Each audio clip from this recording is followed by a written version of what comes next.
And tonight, welcome to Yale. We have called Kyle at the tail end of his 2-year-long tenure in Florence, where he has been directing the program for Syracuse University. We have an architecture program there with about 30 students. So he is in 2 weeks returning to Syracuse University, where he's an assistant professor. And but I suppose it at one point also bring him back with even family roots in Sicily. Yeah. Although you haven't learned any Italian. That's right. Shamefully. I can order a macchiato. Kyle's work is a combination of a small practice with academic design research experiments. The small practice, so to speak, just supports the efforts of the experiments themselves. And this research has been supported by the ERRANT Foundation for Advanced Studies in the Fine Arts. It has been included in the AIA Emerging Professionals exhibition and shown also at the A+D Museum in Los Angeles.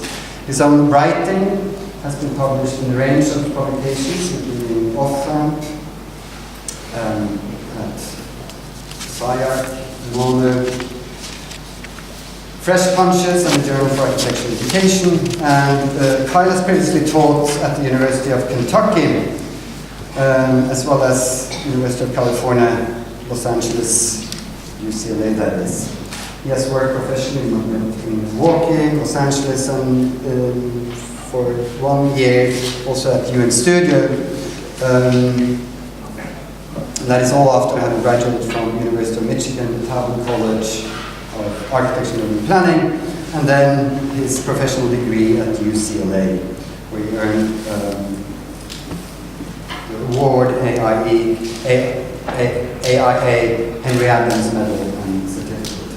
But significantly, not too long ago, 2 years ago maybe, you co-founded a curatorial project called Possible Mediums. And that has consisted of a series of workshops and exhibitions. It includes, amongst others, Michael Young that we know, but Michael would be the older one, meaning that Kyle's colleagues and the other invited architects basically make up a younger generation of American professionals and academics. And it's significant in a small talk that we have just had before coming in here now, that Possible Mediums basically explores, obviously, possible mediums in architectural design. But it's also a curatorial project, it's not a design group. And it is basically about a generation of architects trying to situate themselves with histories in schools that we know of. And the point being that all of these schools, or the importance of the development of these schools, the turns they made over the years, such as, for instance, Columbia University with the paperless studios. Right now, the efforts of some in America to sediment ideas about speculative realism in architecture to feed certain design agendas. And you, so to speak, have an alternative take on that. But I also think it's important to note that Kyle represents then a group of architects who are very, very conscious of trying to curate, enable both their own work, of course, and also of others. They are incredibly conscious of the possible important role they will have for future generations. And the twists and turns that all these schools make, of course, eventually doesn't only feed into what you may think and how you may work. Eventually, it also feeds into basically the way that architecture is practiced and buildings are built all over the world. I believe, Kyle, as you told me, that you will touch upon some of these things and explain some of these efforts. We're greatly forward to your talk. Thank you. Thank you.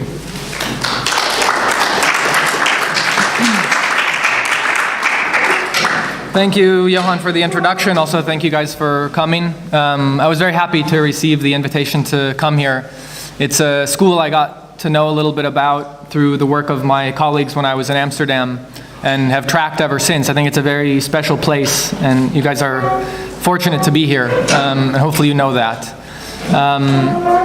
Johan set the table very well for what I'd like to do. I will present some of my work, but maybe spend a bit more time on the book that will conclude more or less the Possible Mediums project, which I hope you take an interest in for reasons that Johan mentioned. I think this stuff, let's say, bubbles up slowly but finds its way into the world in various ways. So the title of the talk, I should also say I'll try to keep my talk to about 45 or 50 minutes. That's as long as I can listen to myself. And most of you are probably younger than me and have even less of an attention span, so I'll be brief, let's say. The title of the talk is borrowed from a passage in Stan Allen's introduction to Practice, Architecture, Technique, and Representation, where he suggests that, or let's say he introduces his interest in reworking the discipline of architecture and says that this is something that has to happen from within. And I think then the title, as it pertains to me, suggests that I have a particular awareness of emerging trends, let's say primarily in the academic scene in the United States, but with influence and inspiration from all over the world. And I think it's important to note that what Stan Allen was making a case for, I think, was that these things will always take place, that there will always be the emergence of new things that emerge in the cracks of things after they stabilize. So the talk will be divided into three parts. Let's say in the first part I'll be playing the role of the critic, in the second part the role of the designer, and then in the third part, again, the role of the critic. In the first part, I'd like to basically make a case for why I do what I do, and set up, let's say, the recent departures from the previously dominant paradigms of experimental architecture, which would align themselves with digital, let's say the digital techniques and computation. And I'm reminded in such a title of a chart that Charles Jenks produced in 1977, let's say at another moment when things were splintered and not yet formal, but emerging from a previously fixed paradigm, in this case modernism. The chart for Jenks was evolutionary, so it came from all of these departures came from a particular place, but had with them a different set of sensibilities, authority figures, and areas of interest. And let's say, if I could generalize for a moment, they all yielded very particular things. Historicism and straight revivalism converge into the postmodern style. Neo-vernacular and ad hoc urbanism terminate in Collage City. Metaphor, metaphysical yields delirious New York, and postmodern space gives us Frank Gehry. Again, he suggests that these things are moving beyond the modern paradigm, but they are not yet, let's say, formalized, and they are evolutionary. And I'll make a case for a kind of similar paradigm that I think we find ourselves in today, but only after paying a little bit of attention to this chart, which was one produced almost 10 years ago now, at a moment, let's say, when there was fixed paradigms. This chart comes from log 17 in an essay that Joe Day wrote and is partnered with this chart. In this particular moment, 2009, especially in the American scene, there was a very fixed paradigm of all things digital. Peter Eisman was at the center point, and people located them, let's say Joe Day located all of the key figures relative to Peter Eisman. So it's a game of proximity, and this chart is a snapshot of that moment. Not a timeline, so it's a snapshot which differentiates itself from the Jenks chart. It's also indebted to the kind of classical Klein diagrams that we know Rosalind Krauss used to situate the kind of emerging alternative practices in landscape. So I made my own chart, which of course you cannot read, which is why I will play this, which I think categorizes what I would call the four legible departures from the digital paradigm that we might anxiously assign to Greg Lynn as the originator. Let's say these Trajectories exist because I think we are in a moment without a center. There is no longer a singular authority figure that has had the torch passed to him or her. But instead, I think we have areas of interest that come from multiple points of origin. So let's say some of those, in fact, do come from Greg Lynn as an originator of ideas and interests and types of work, but culminate in very different ways. So let's say that these first four are the appropriation project, which I think emerges from people like Sam Jacob and Moss, purposely frustrating the digital project and introducing kind of crude collage as a technique to once again be picked up. The formless project, which I think emerges again from collage, but with an interest in materiality, all things natural, and kind of a general interest in aggregation, which of course first sponsored by the parametric. Let's say the continued interest in form yields, or let's say is more aligned with figuration. And so there's a group of designers that pursue figuration through formalism, let's say, rather than anonymous forms with no affiliation to the anthropomorphic or things that we might identify as legible figures. And then finally, what I'll crudely call the post-critical, which I think picks up on the performative aspects and the theatricality of our discipline, and in which case these offices are more or less art practices using the practice of architecture as subject matter. So this chart is more or less, well, certainly preliminary, but in a way a timeline of how I've come to understand the emergence of these recent departures, which I think more or less all trickle back to very particular moments in the 90s, which I'm sure by now many of you are familiar with. It's also important to note that I think these four sensibilities are named so because of the output of those projects. There will be a moment when I put my critic hat back on where I deal more with input, which I'll clarify in a moment.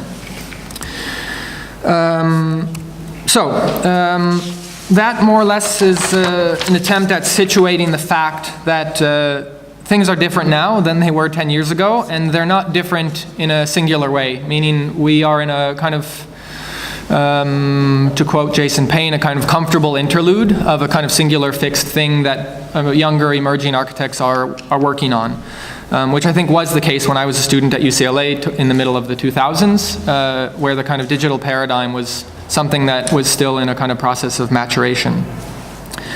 So, next part, now operating as a designer, but also as an educator, because I think most of what I do when I design is think about exercises that have pedagogical value.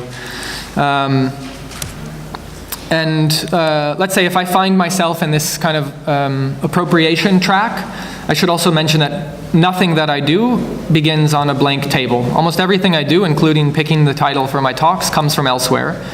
And I've grown comfortable with that, which is not something I was comfortable with at UCLA when precedent came in other forms than buildings. Because I think that our contemporary context will always and forever provide a reason and a need to reflect upon the historical artifacts that we've revered. Because our current situations always provide us with a different context and a different viewpoint when we look back. And so most of what I do now is not necessarily looking back in an act of nostalgia, but looking back with the hopes of finding a new life for the projects that I agitate. I include this slide only to reinforce the fact that I think of my design as a kind of alternative form of writing an essay. So most of what I do winds up being written about and hopefully gains pedagogical value and is used by students. It's not to say that I'm less interested in putting things in the world physically, but at the moment I find this a quite productive way to operate and one that I can do without too many hurdles. Back to this chart to situate myself again. I think what I've arrived at is actually quite a conservative way of thinking about architecture. It's the way that most architects operated from the Renaissance onward, which was translating works that they uncovered for themselves, or the works produced by the generations prior to them. And this idea of evolving architectural precedent, let's say, was the way in which the discipline operated for a very, very long time. And it was only there was other moments for sure, but it was only when things like new technologies found themselves in architecture schools that completely new paradigms were invented. And let's say for brief moments, the history of architecture was set aside as not being the thing that you would hang your hat on when conceiving of new design work. I think this is once again the case, but maybe with a alternative vantage point. One that is, let's say, slightly postmodern, but also one that I think does have sincere aspirations to find fresh, new life for static historical artifacts that we all have a kind of common understanding of. And again, to kind of retrace the story, I was studying here in UCLA when Sylvia Lavin was the chair. Greg Lynn was quite influential, as well as other people like Jason Payne and Heather Roberge, David Erdman. A professor of mine was a former collaborator of Johan Kivi-Sotama, who I think will be here this semester, if I saw the poster correctly. And we were pursuing things together. The project of affect and sensation, which is carefully cataloged in log 17. And I think out of that arose, with an interest in digital fabrication, a kind of natural inclination to move towards aggregation, let's say away from kind of singular objects. And then people like Moss and Sam Jacob entered the scene and kind of purposefully frustrated all of that. Maybe to put an end to it, or because they saw it, that had terminated, and they introduced it a kind of, let's say, slightly cynical way of turning attention away from the digital project and introducing, let's say, reintroducing typical or, let's say, paradigms that were more aligned with historical things like collage. Log 31 captures this moment, guest edited by Bryony Roberts and Dora Epstein-Jones. And most recently, the Chicago Architecture Biennale was basically organized around this idea of history, the use of history once again as the kind of dominant origin point for contemporary investigations. So I find myself there, and I think of architecture as a representation of itself through the lens of contemporary culture and contemporary modes of making. And so I'll go through fragments of 3 projects just to kind of materialize some of these interests quickly before zooming back out and putting it in context of the larger happenings in the US. The first project I want to share is was a competition that I did for the Arc League's Folly project or program. Losing competition. This will come back later. You can keep that in mind. Failed entry. But I think I was doing the project anyway and found that this competition was a proper venue to submit it. Although in the end it wound up as a text that I'm much more proud of than the competition entry itself. The project is an extension of a theoretical tale that begins with Rudolf Wittkover, moves through Colin Rowe and Peter Eisenman and Greg Lynn. And it begins with a provocation from Greg Lynn that in Colin Rowe's research on differentiation there was a blind spot. This is a caption of a text that Greg Lynn writes in 1998 called New Variations on the Rowe Complex, in which he presents his dissatisfaction with these theories of exactitude and the ideal that were put in place by people like Colin Rowe and Wittkover. Rowe famously compares projects that are constructed 400 years apart to make a case for proportional harmonics being the thing that the ideal can hang its hat on, and posits that mathematics is the protagonist for the pursuit of the ideal. Again, of course, here comparing Palladio and Korb, Malcontenta and Garsh, and claiming that they have the same underlying proportional harmonics in pursuit of a kind of ideal geometry and proportioning system. That, of course, comes 2 years before the work that his teacher published, Wittkover, who studied Palladian villas and basically used the cancellation of difference to find the ideal. So the last villa that he draws is actually invented by him and, let's say, finds its most close partner in Villa Rotonda, which he claims to be the kind of most ideal villa. And he arrives at that by, again, canceling the difference, moving from villa to villa.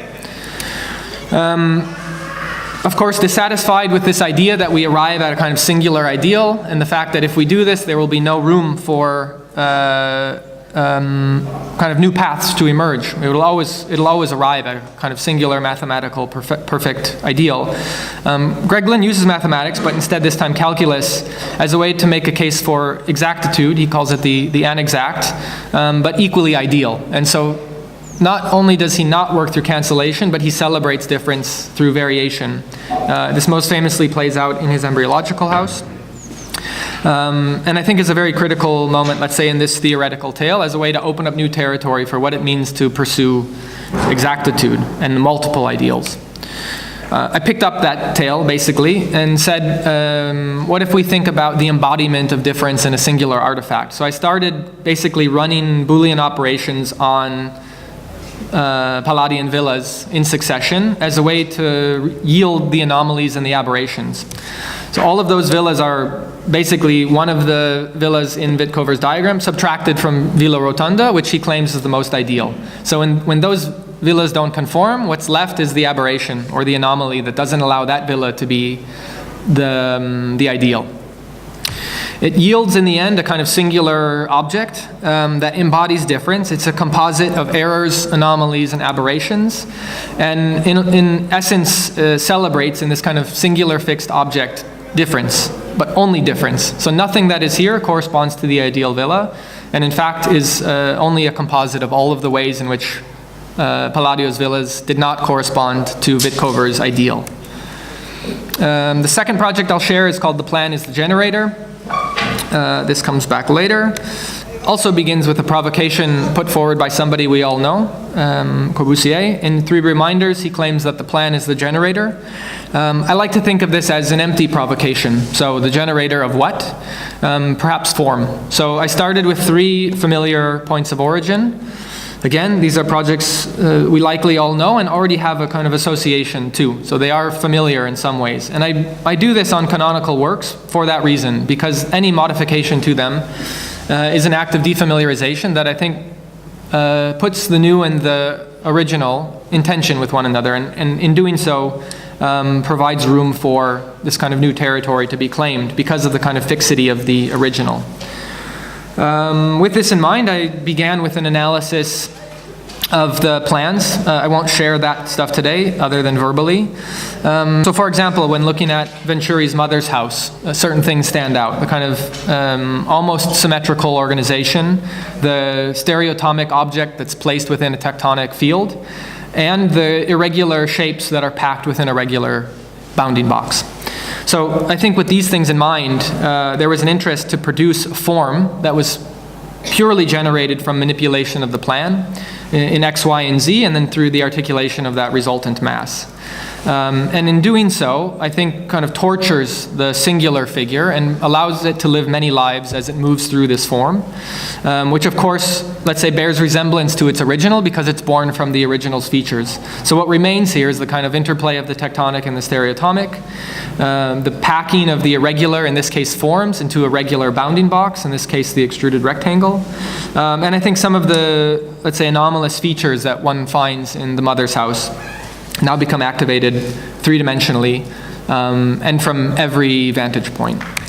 Starting then with Kahn's Fischer house, a very simple move of rotating one almost square off of another and producing something in between a composite figure and 2 independent shapes.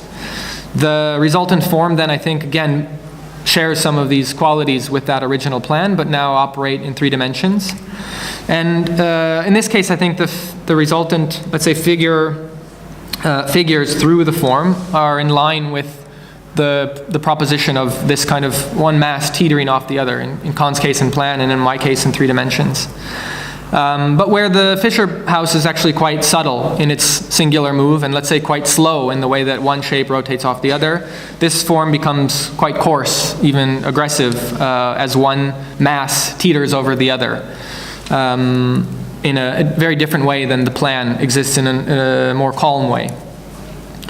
And like in the mother's house, I think there are very familiar features that remain in this project. The hearth, as well as the 2 primitive bounding boxes.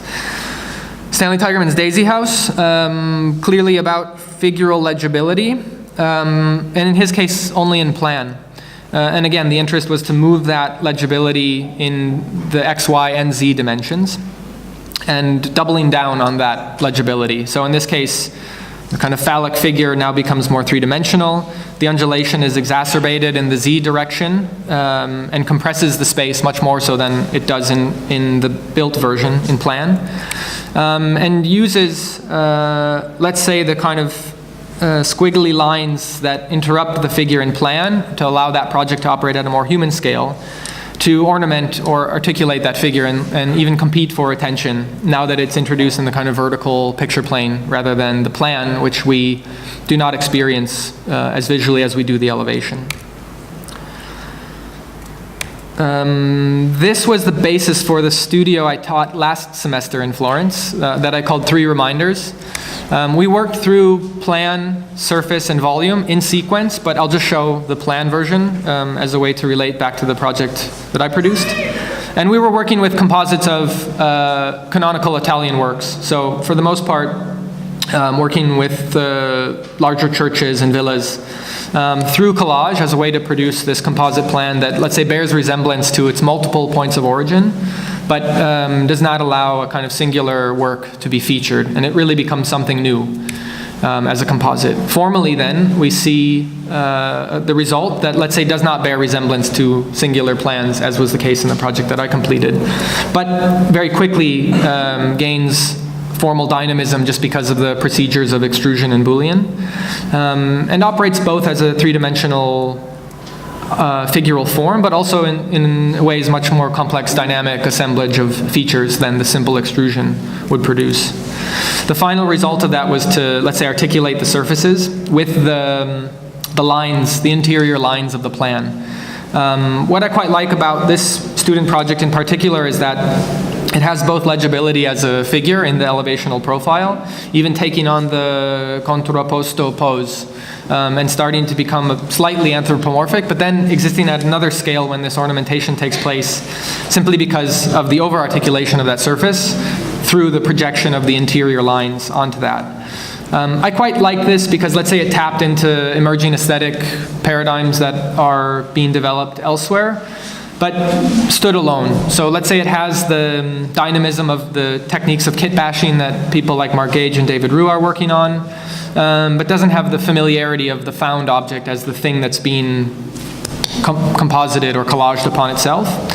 Has this kind of strange bearing to Renaissance features because of the curve types that are used in the plans, but then also formally is totally distant from those projects because it operates three-dimensionally in a way that none of those projects do.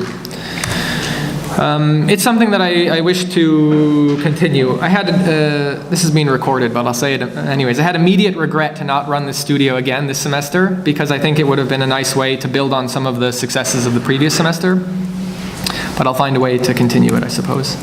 The last project that I want to show is called Other Ways to Make an Entrance. Surprise, surprise, it begins with a quote from a person we all know. Venturi writing about the inside and the outside in Complexity and Contradiction, and calling about this moment of transition an architectural event, which I quite like, that architecture in itself can produce events merely through the way it composes itself and intervenes in the built environment. In this particular case, as a mediator of space that's exterior and interior. I started with 4 projects that I quite liked visiting and studying throughout the semester. I never got to Villa Madama, but the other 3 I've been at multiple times, and I think was quite taken by the experience that one has as they move through these spaces. And the task was quite simple, actually. It was to extract the profiles that encapsulate the primary movements through those spaces, allow them to be abstracted as figures, and then work the profile. Work the profile of the figure three-dimensionally, let's say, but at a more domestic scale. So in general, the project is more or less a kind of act of domestication of these kind of giants of architecture, but one that means to kind of reenact these ritualistic movements that one experiences as they move through those spaces. The first one I started with was Villa Giulia in Rome. And the result was, let's say, one that kind of exaggerates the lateral sweep that one experiences as they move from the outside into the first interior space and then immediately to the exterior. So again, with simple construction systems as the kind of framework, but a kind of stereotomic partner to exacerbate the mass in all dimensions, and to, again, reenact the way that one moves through space, this time maybe through mass rather than through movement, but also through movement because these are pitched to be at a scale that's for us to occupy. So not only does it kind of exacerbate that lateral sweep that you experience as you move from the more urban side of the project into the gardens, but it exacerbates the kind of framing that you experience as you move between the villa, the garden, the nymphaeum, and then the back garden. The second project, Palazzo Barberini, uses, let's say, a similar act of manipulating the profile. In this case, it's really about compressing the different spatial types. So what's quite nice about Palazzo Barberini is that you're moving from, let's say, a series of bays that shrink in width from 7 to 5 to 3. They're organized around a relatively static rectangular grid. You're moved into a kind of convex semicircular space through an exedra up a long linear ramp. And so all of that is, in this proposal, kind of compressed for one to experience that sequence, but at a scale that's much more humane, let's say.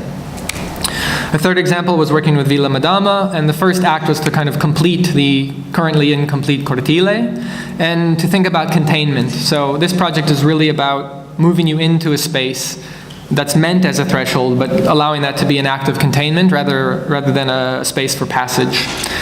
And in this case, I think let's say the stereotomic aspects of the project kind of exacerbate the kind of jumping profiles that are present in plan.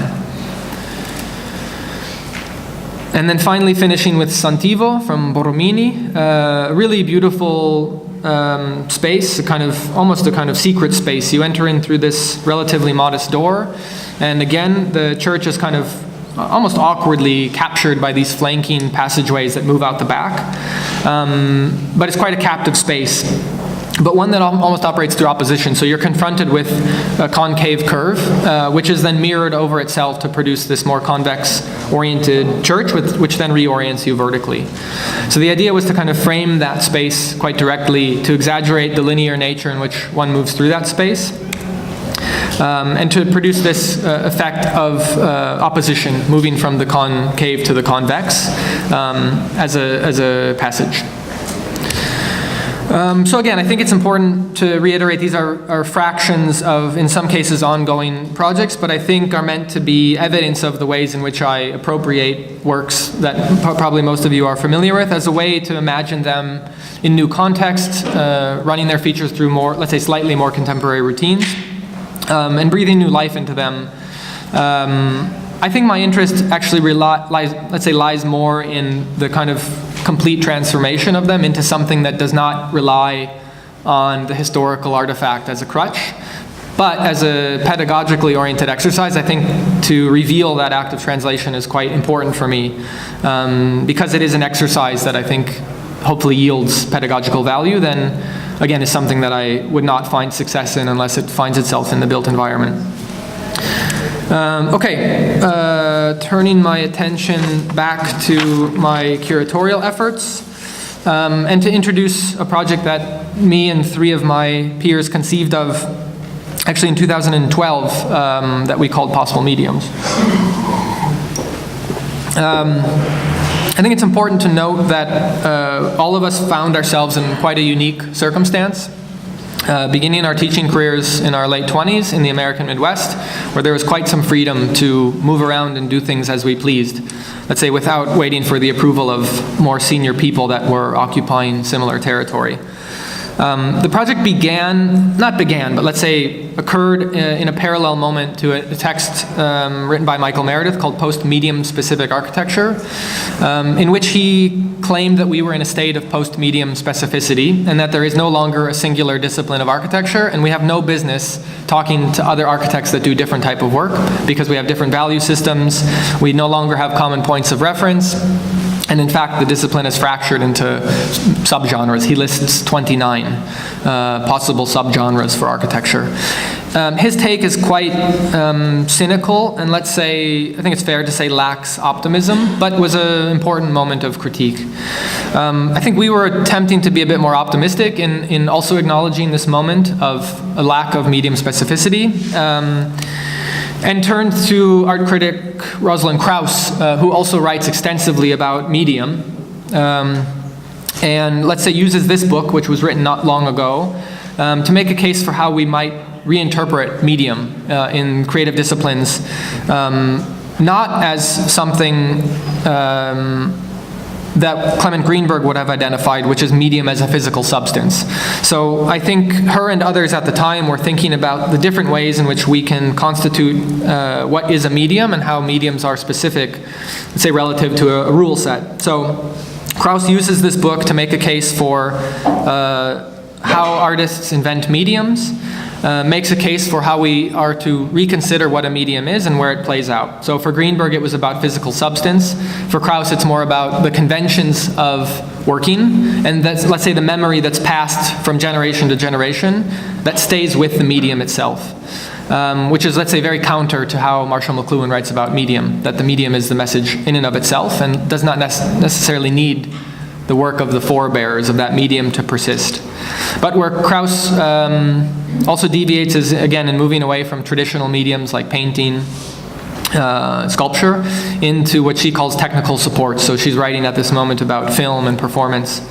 So we were quite inspired by this, the optimism that she conveys with the act of what it means to invent a new medium, and not only why is that useful, but something that we can do quite quickly, as opposed to in the past where mediums were emerging from guilds and took hundreds, if not multiple hundreds of years to kind of formalize and develop an expertise around, because they were meant to be more aligned with craft. So we took on this question, but now through the lens of architecture, asking ourselves, what does it mean to invent a medium? And I'll get to that in a moment, but I first wanted to share some of the examples that she uses.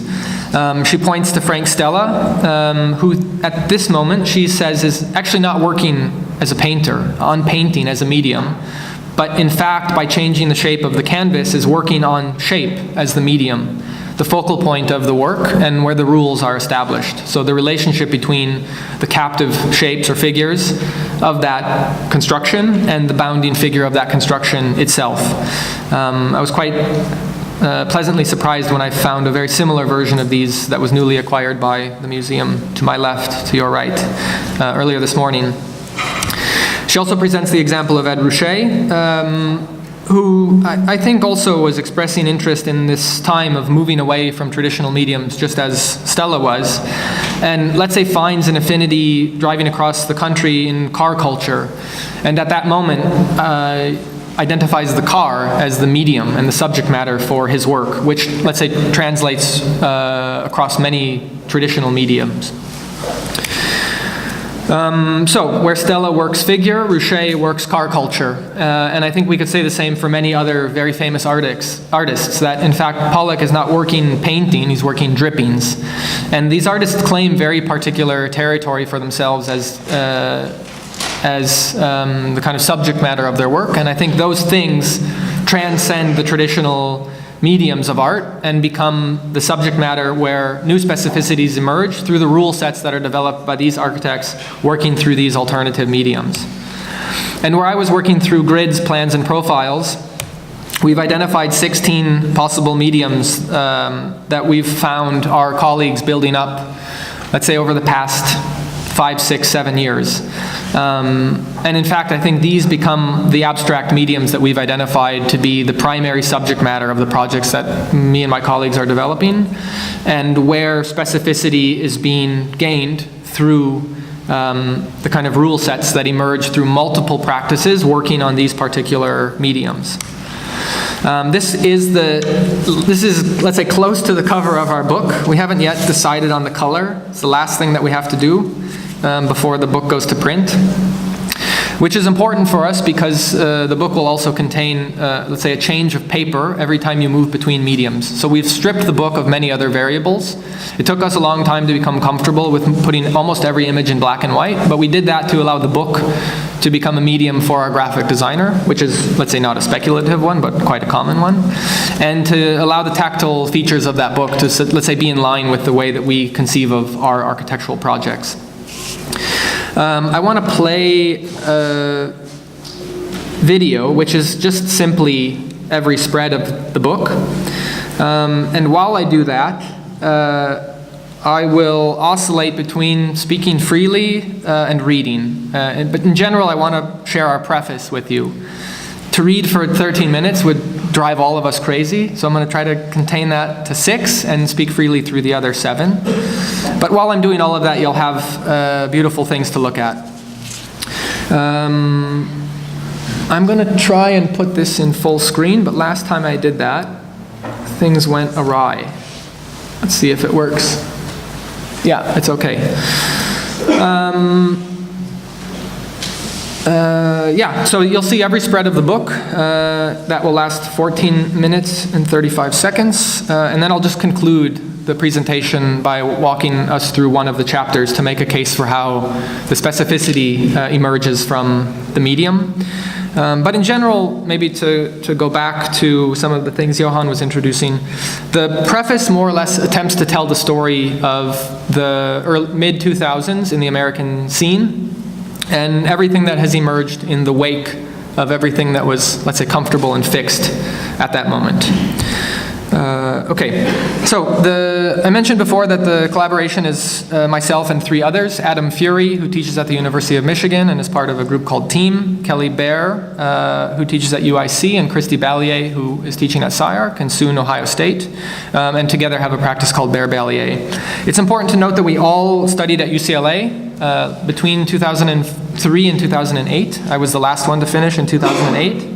And shortly after that, we all found ourselves teaching in the Midwest. I was at University of Kentucky, and Adam's still at Michigan, Kelly's still in Chicago, and Christy will come back to Ohio State.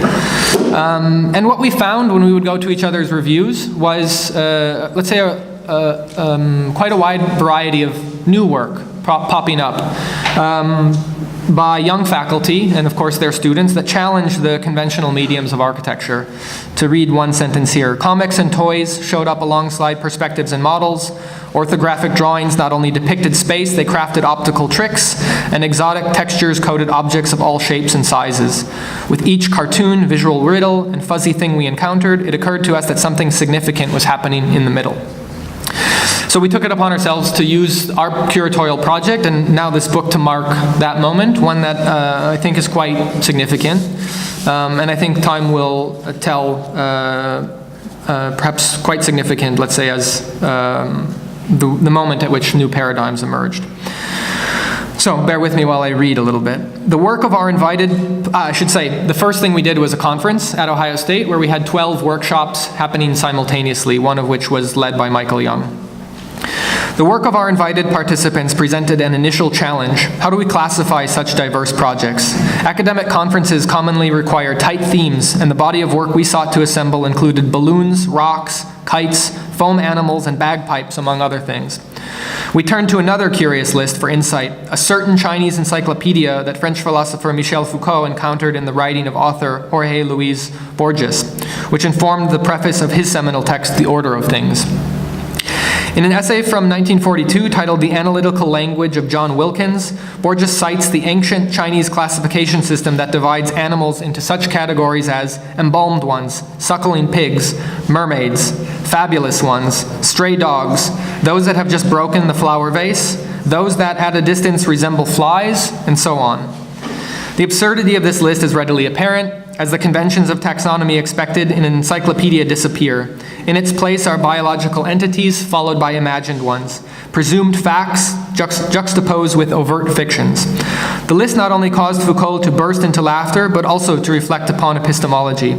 He began to question the basis upon which any culture gives order to the world around them. For Foucault, beneath any classification system is a stable datum that allows for observations of similarity and difference to become systems of order. The table is a foundation of knowledge. Borges' absurd list does away with that table altogether, as it is impossible to conceive of any stable ground upon which these particular entities could be gathered. The dissolution of a steady ground upon which things can be ordered resonated with us. The delightfully weird work of our colleagues challenged perceived notions of order. We were educated at a time when there was a relatively stable foundation upon which things were assessed, namely digital techniques and technology. The entry of the personal computer into the design studio in the 1990s initiated a wave of experimental work that affected architectural education. The computer's potential for novelty compelled schools across the country, you could say across the globe, to rewrite their curriculum in an attempt to rethink design pedagogy. The work that emerged was evaluated in terms of technical mastery, with great attention paid to the level of control in the design process.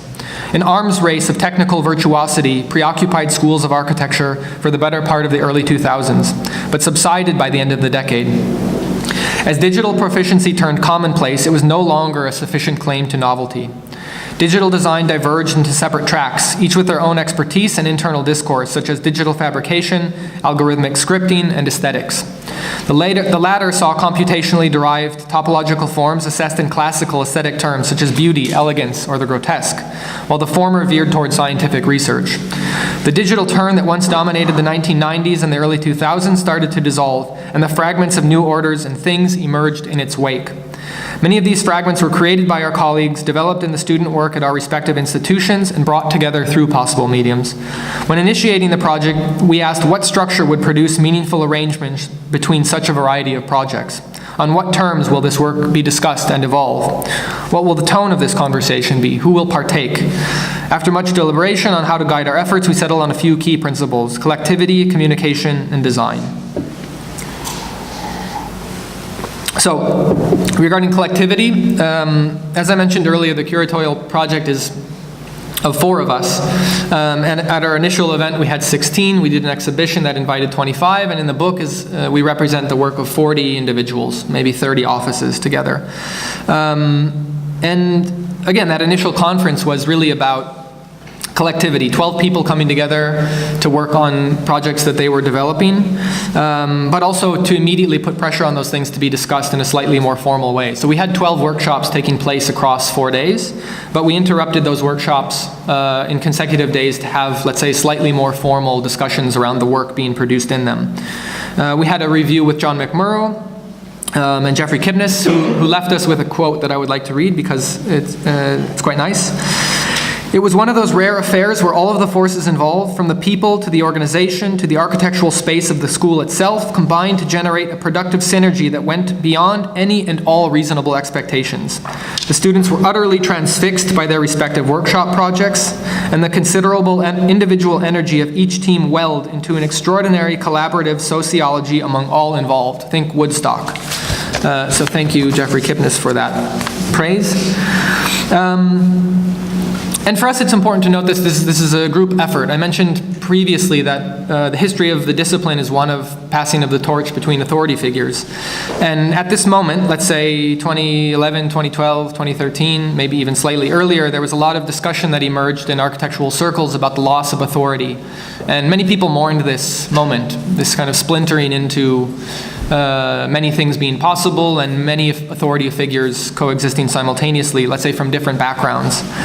And you see this a little bit in the chart that I showed, that Greg Lynn was a particular influence, of course, let's say in the lineage of Peter Eisenman, but people like Fatt and Sam Jacobs' practice, Michael Meredith and Hilary Sample, Bob Somel, and even contemporary Japanese architecture become kind of equally inspirational for these new projects that emerged.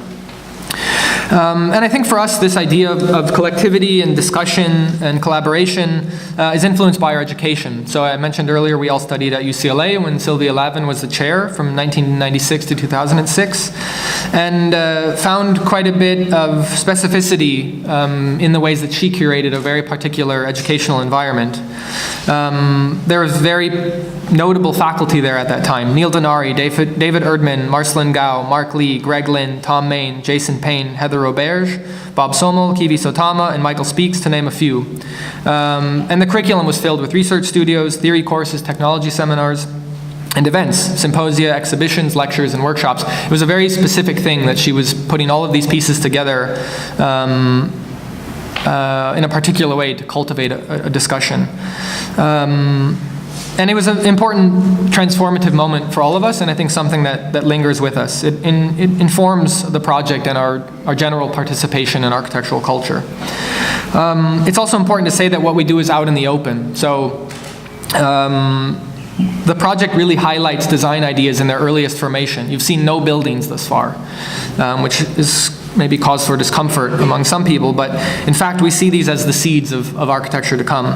And the project really celebrates this idea of the behind-the-scenes look, to see projects in their earliest stage of formation, and to think of them as kind of living organisms that emerge. The project also started around the same time Instagram becomes popular, and even the hashtag Workinprogress, I think, has taken on very particular significance that reflects a fundamental change in the way that things are produced. That this kind of rapid circulation of preliminary, in-progress images replaces the kind of highly polished, curated results. And I think it changes the way in which we design and we share our efforts with other people in real time, which was not something that happened basically up until these social media platforms emerged. I'll read a sentence. The rapid circulation of online images has replaced the polished presentations common in earlier forms of media such as print. This creates a messy and fecund state of sharing work, facilitated by free-flowing and far-reaching platforms of social media. And again, it kind of disrupts this traditional notion of author, as people are knowingly and unknowingly influenced by one another. I'm going to read the last section then. From design. Architecture affects change through its physical presence. The agency of architecture, its capacity to impact economic, cultural, and ecological conditions, derives primarily from its status as a physical object. This places great importance on the design of formal and material traits, which are understood not as isolated aesthetic phenomenon, but as a means of establishing meaningful connections to broader contexts.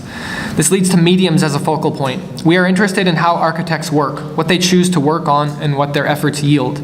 A decade ago, the answers to these questions were fixed and likely tied to digital technique. However, this generation of architects approaches design in a multitude of ways.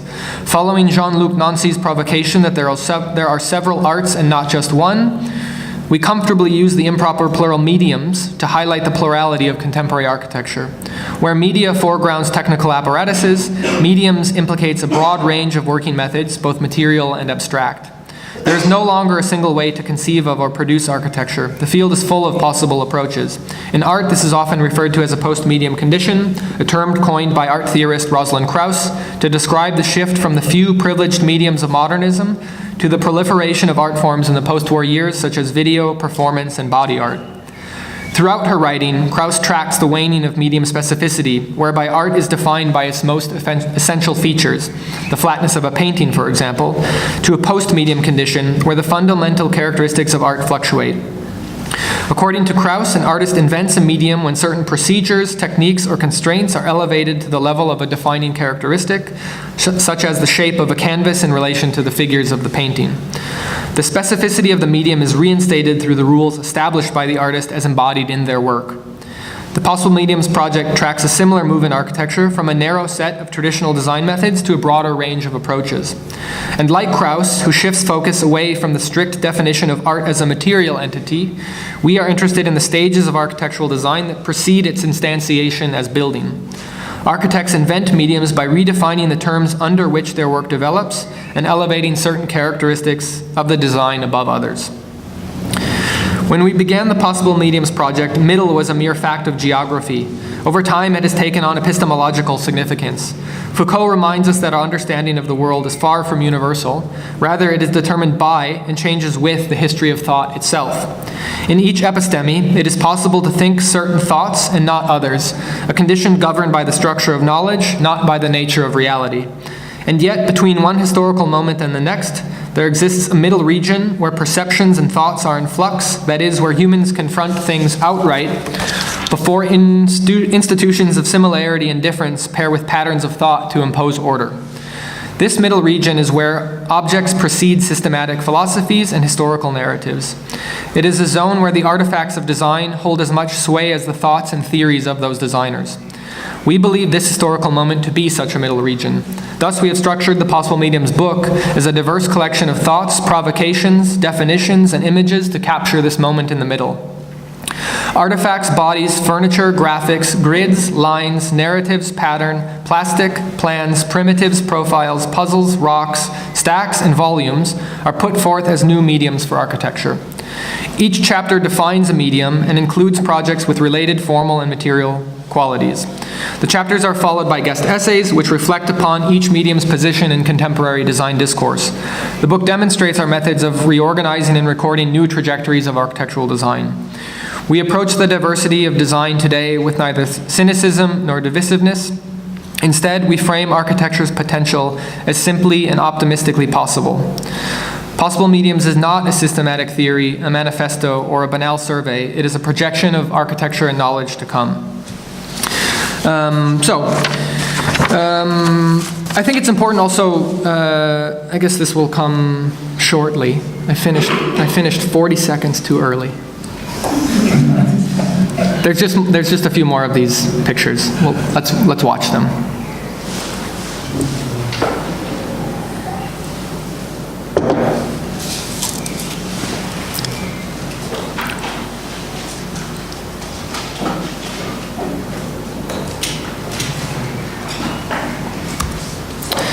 Okay, so I hope that helps to situate why we're doing what we're doing and what we're doing, basically as a curatorial project. I want to just walk through one chapter just to develop the structure further. So this is the chapter called Lines. We define lines as abstract geometric entities manifested as material constructions, organizing form, space, structure, and use. So you've probably noticed that each medium comes with a definition, and we've made the cover of the book quite text-heavy to exaggerate this idea of defining these new mediums. The chapter then continues in two ways. One, as a running body text in which key terms are established to become the things that will emerge as the rule sets that surround the cultivation of those projects. And then we use the captions to make a kind of qualitative link between particular aspects of that project itself and, let's say, the key word. So, for example, we identify thickness as a kind of key component of lines as a way to establish hierarchy. And we write for this project from Kyle Reynolds and McLean Clutter, empty pavilion is a series of thin, tangled lines that present a loose tracing of three-dimensional figures in space. Soliciting projective association, the project vaguely recalls roof lines, chimneys, a hallway, and a staircase.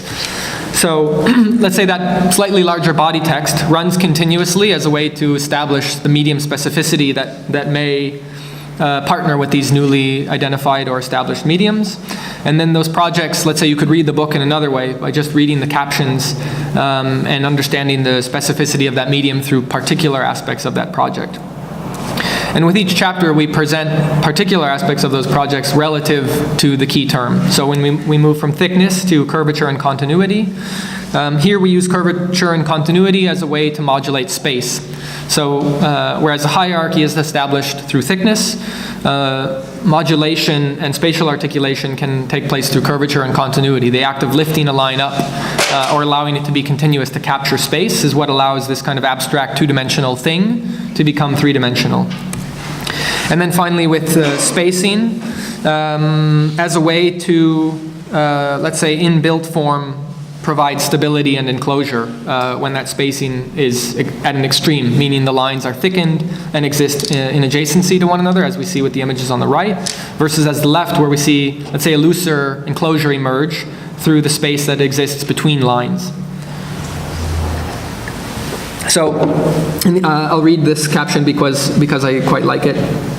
Bittertang's Buru Buru is an installation of biodegradable hay sausages encased in white cotton netting, arrayed over one another to enclose a performance space.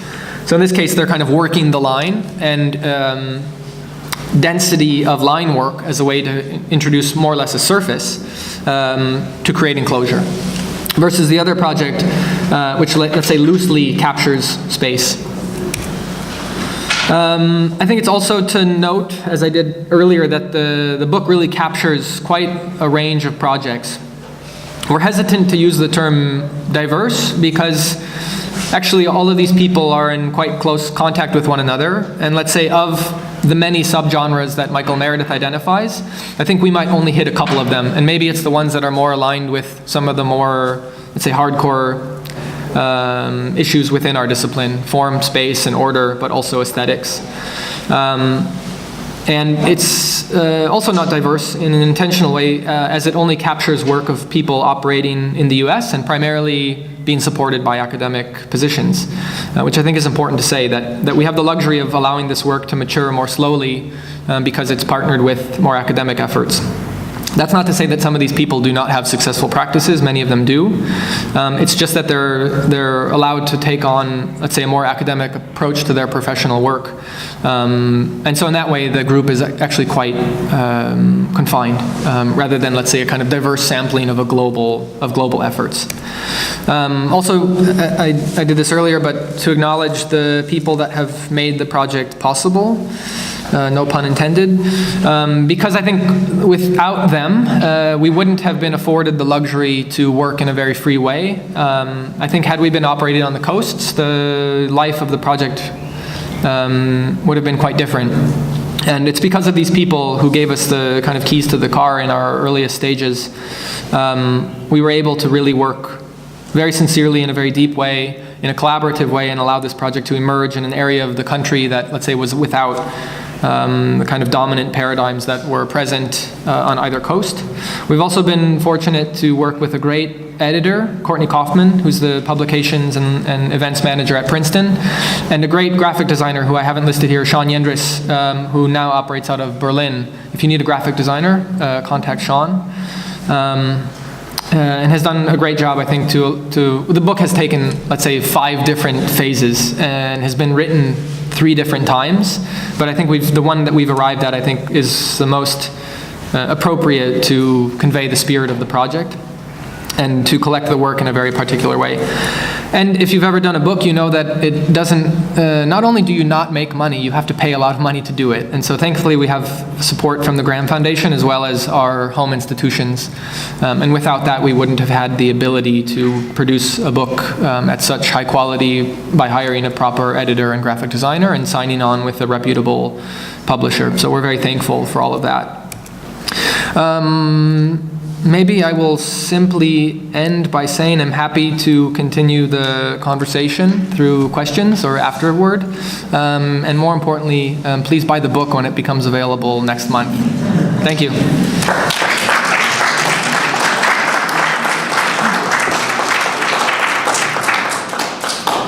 So where is it now, the book? On Amazon, which has the incorrect cover, it lists July 1st. I think next week or the week after we'll start to do test prints once we pick some colors. But the content is 100% finished for some time now, and we're very close to printing. So it should be available, like if you order it, you should have it in hand at the latest in July.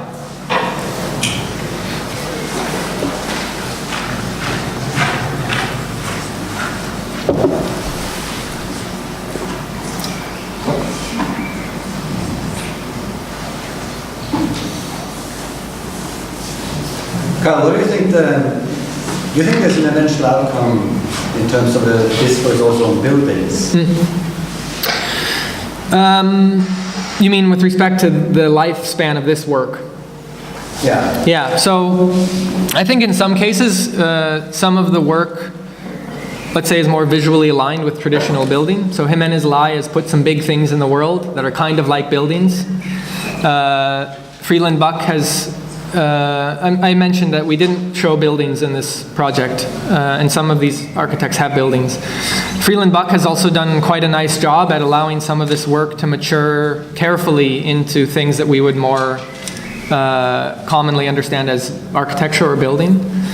I was thinking about this the other day, that making this book, we run the risk of codifying all of this work and allowing it to become, let's say, slightly more formulaic and then picked up by anybody, maybe people with less skill and rigor. But maybe the safest answer is that it's yet to be known. I think many of these architects are in the earliest stages of their career, and in the US it's quite difficult to do, for lack of a better term, innovative, interesting work until you're later in your career. It's just the way it is. Very few young offices have a chance to build buildings that might be the product of these types of investigations. Yeah, no, I thought more in terms of the discourse. I'm just also fascinated by the fact that there's an effort also here. I think we're all engaged in this effort of thinking about, speculating about how to go about design. I was even thinking it's called postmedium or post-digital. Still seems that all the efforts are completely tied up with everything that is digital. Of course, it sits underneath all of it. Yeah, and then I was wondering, at what point, if any, would we actually turn our attention to the discourse on architecture in the form of building? Yeah, I think with certain, let's say, mediums, they lend themselves to more traditional issues within architectural discourse more easily. Let's say the ones that prioritize form and space and order. Others probably are more comfortably aligned with the fine arts, just in the stages that we see them in now. But I think the way that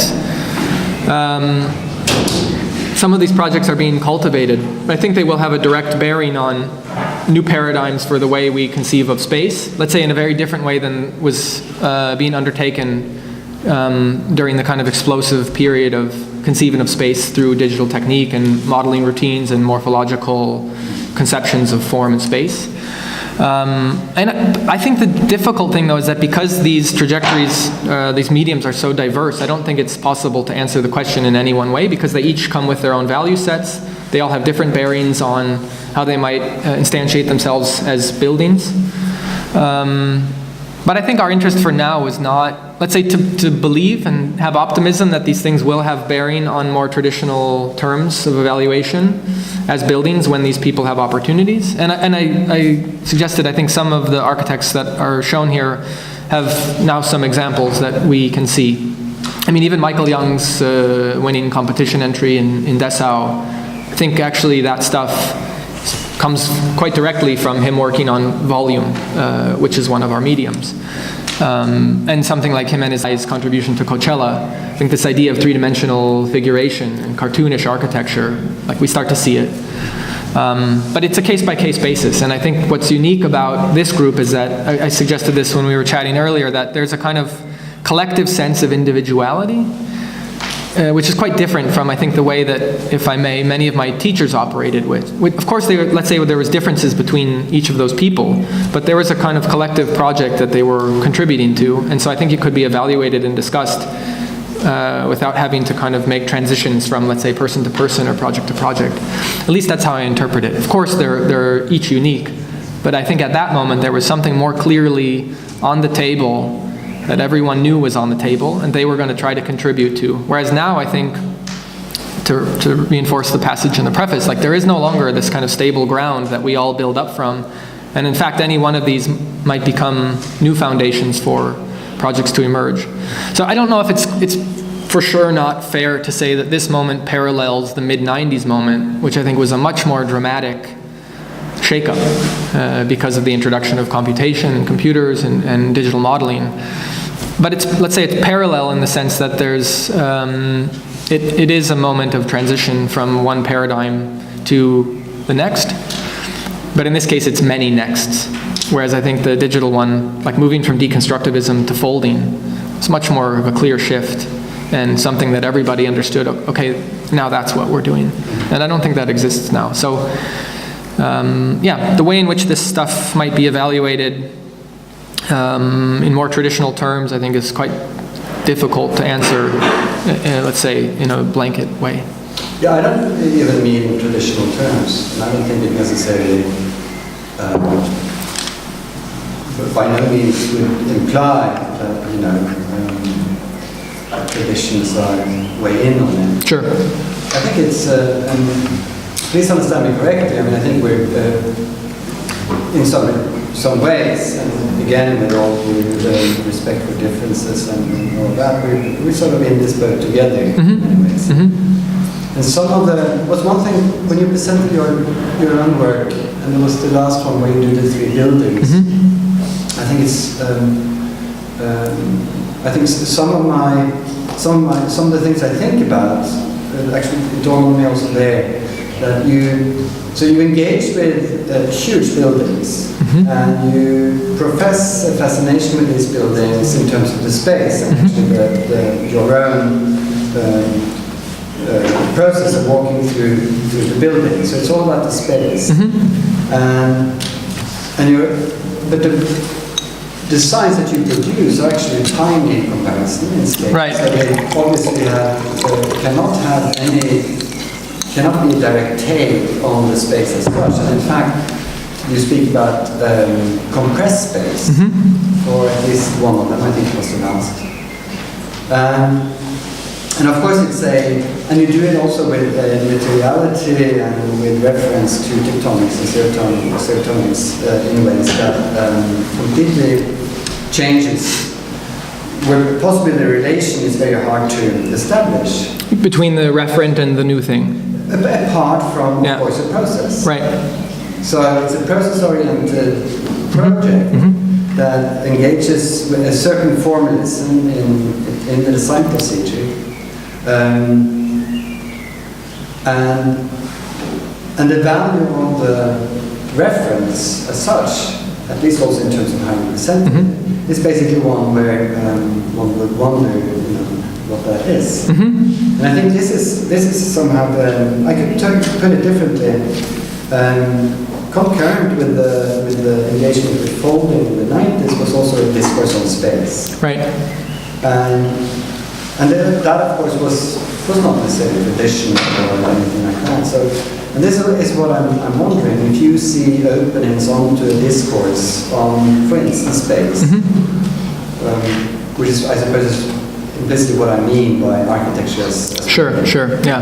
Now, I mean, let's say to revisit the other ways to make an entrance project. So, in that one, I had indicated that what's primarily being worked on there is the profile.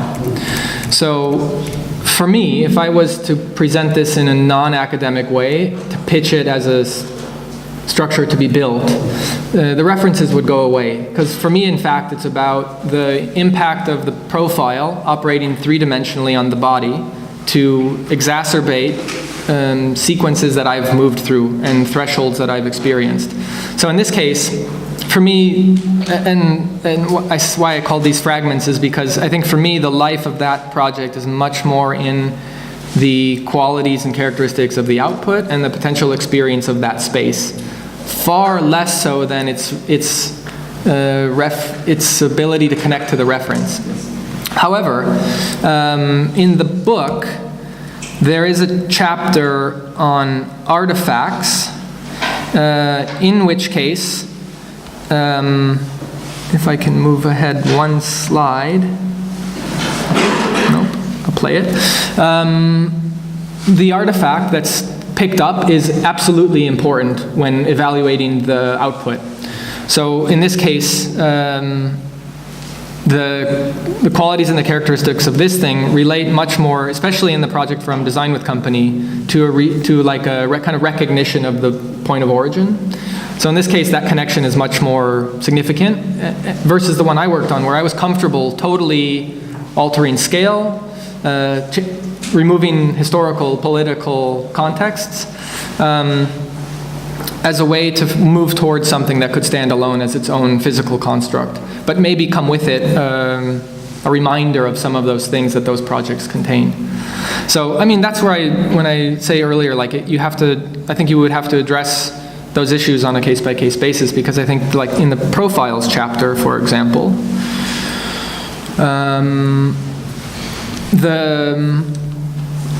the projects are evaluated much more on their own terms. So in this case, the flatness of the figure that is either allowed to persist or worked against, or the legible qualities of the figures that emerge. So again, in Jimenez's case, he's almost always working with a reference as well. And in some cases, he chooses to reveal that reference, so the project bears on that and your familiarity with it. And in other cases, doesn't say that, because he wants that project to be evaluated on its own terms, maybe through its spatial provocation or its formal pursuit.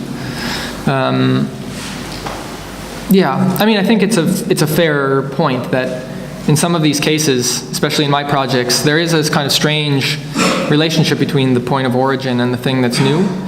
And for me, that's why the text becomes the place where I make a case for why that procedure, why that process may have value. And for that project, it's the one where I haven't written a text yet because I worked on it a couple months ago.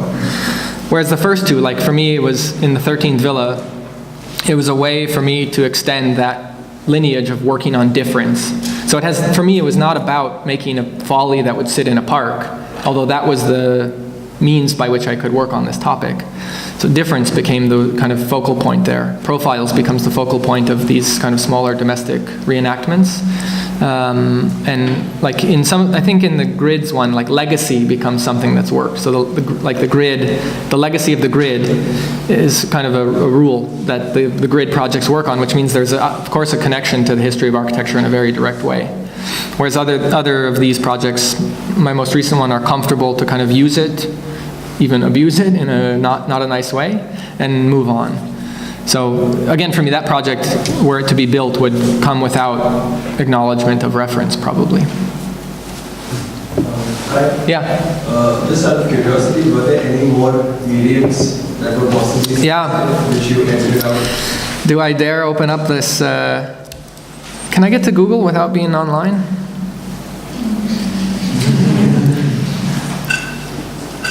We had a green room document.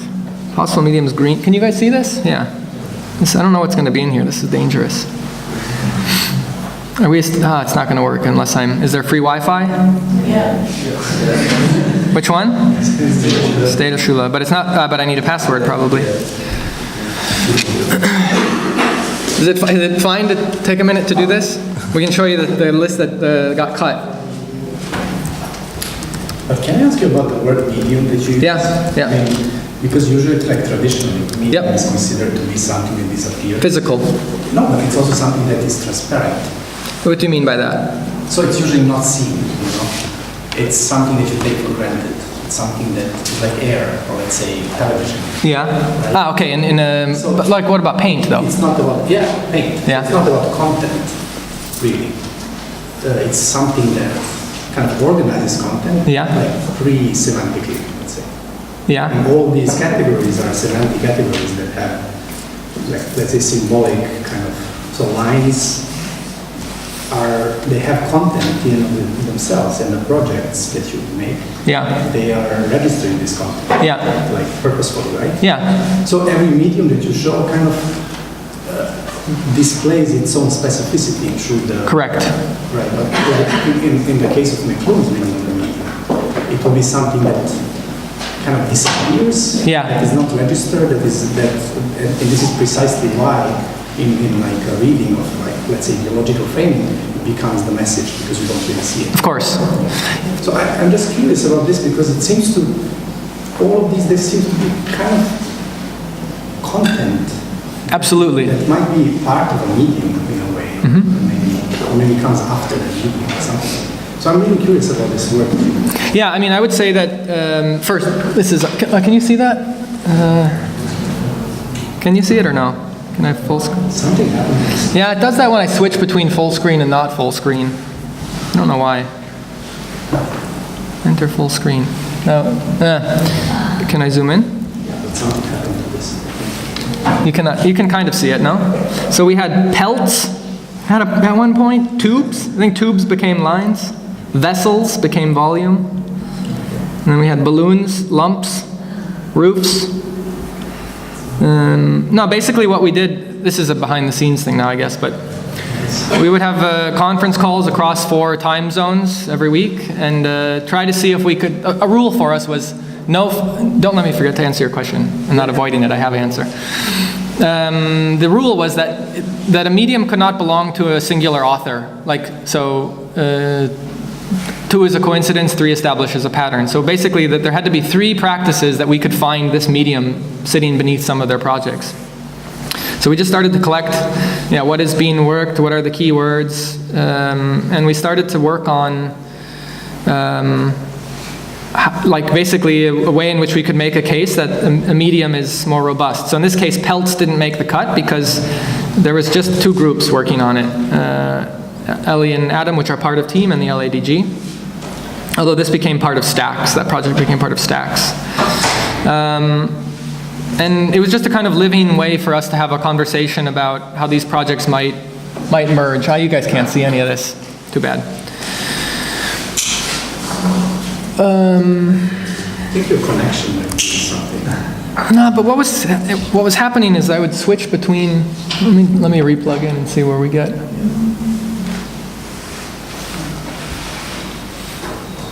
There, great. Okay, now I'll just go through quickly. While I answer your question, I'll scroll. I don't know what's in here, so excuse me if there's foul language or anything else. I would say that as Krauss is, we are in opposition to McLuhan's claim that the medium is the message and that it disappears. Because I think with that, there cannot be a kind of transmission of effort that moves across generations if that medium comes without specificity relative to its content and the way in which it's worked. And so for us, it's, in some instances, the legibility of that term in the work occurs maybe because of the way we've presented it. Lines, in lines you see lines, but in fact you could look at buru buru and see funny hay sausages stacked upon one another. And we call our mediums both abstract and material, meaning that something like lines is an abstract medium, but plastic is an abstract material. But in plastic, it's not the physical substance of it, it's actually the technique of digital manipulation of scanned images. So photogrammetry making its way. And so in some of those instances, the thing itself is quite present, but we think that that also enables the medium specificity to emerge when there's the kind of presence of that thing that's being worked on. And that's why for us, in the slide that I showed, we said that for us the medium is not traditional or technical, but in fact it's about a recurrent structural support. So like for Rouchet, it's the car. So his work is about cars at that moment. It's not about screen printing or painting. It's about what he has to say about cars and their place within art. And so for us, we use a similar way. How do we think about the ability for lines to become a thing that's the focal point of projects? How do we find a way for grid, like in my 13th Villa project, in that end result, there's not a visual persistence of the grid, but let's say it's the point of origin. So when I said in the very beginning chart that I showed that those four categories were about the output, for us this is more about the input. So in some cases some of those things remain present. And in others, it's a kind of, this kind of underlying support. So, I guess these were the ones that were resolved. Artifacts. And we cut some, I guess, to it from time to time. But it was a pretty contentious moment, like for us to say, these ones go together and that constitutes a medium. And it took quite some time. For us to settle on this end list, which we think represents a kind of pretty robust collection of 70 projects from these 40 people, and I think properly represents the effort of these people during the last 5 years. Is it also related to some kind of procedures implemented within the medium? The technique? Yeah. Yeah, absolutely. So I think, if I remember how I said it, architects invent mediums by redefining the terms under which their work develops and elevating certain characteristics and techniques above the design process, above others. So in some of these cases, the keywords might relate more to the technique of manipulating that, and in others, the keywords relate more to the qualities of the output. Yeah. Are there other questions? I want to ask. Yeah. About this project, what the plan is the generator. Yeah. The first question is pertains to the criteria that you applied in order to make this triplet for the selection of references. And the other is it's related to this curatorial effort of yours. Did you rework these plans in ways that somehow thematize specific mediums? What do you mean by that? Second question. I thought that in the case of Fisher House, you refer to some sort of, in the case of Daisy House. Yeah? You refer to some sort of discontinuities, like some sort of linear discontinuities that become individual patterns on the new event labels produced. Yeah. Which is, of course, somehow becomes the center of the theme. Yeah. So I was wondering whether that relates to any sort of some sort of pattern. Pattern? Pattern. Uh-huh. You also define pattern as well. Yes. Yeah. So, was the first question why those three? Yeah, I don't have a good answer. I like them. I like these plans a lot, and I think I also did maybe 3 others, but I didn't like the results of the operation. So there was a project from H.H. Richardson I worked on. I forget the other 2. Maybe the Moriyama House was another one. But as I mentioned earlier, I picked them because we all know them, and I think they basically then by manipulating them and showing you this, you can have an opinion about it because you know the original. So it's really for the act of establishing familiarity before the act of defamiliarization occurs. That's the best answer I can give.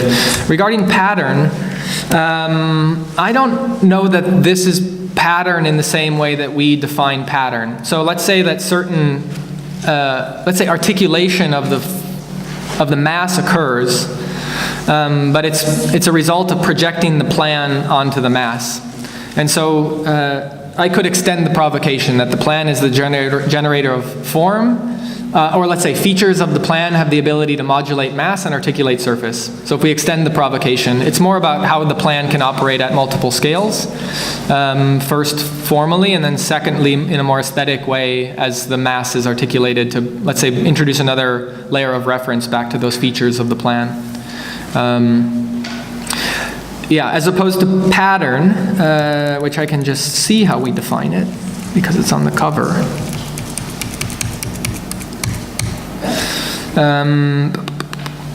Pattern is a repetitive arrangement of linear elements that produces figuration through overlapping. So in this case, it deals more with repetition rather than, let's say, linear elements projected in a singular way that have no bearing to a larger aesthetic system like the projects in pattern do. And so I think for me it was like it's about understanding the value that those lines have as they are projected onto the plan in relationship to, well, let's say in a way that produces a particular relationship between the qualities and features of that form and the plan that they began with.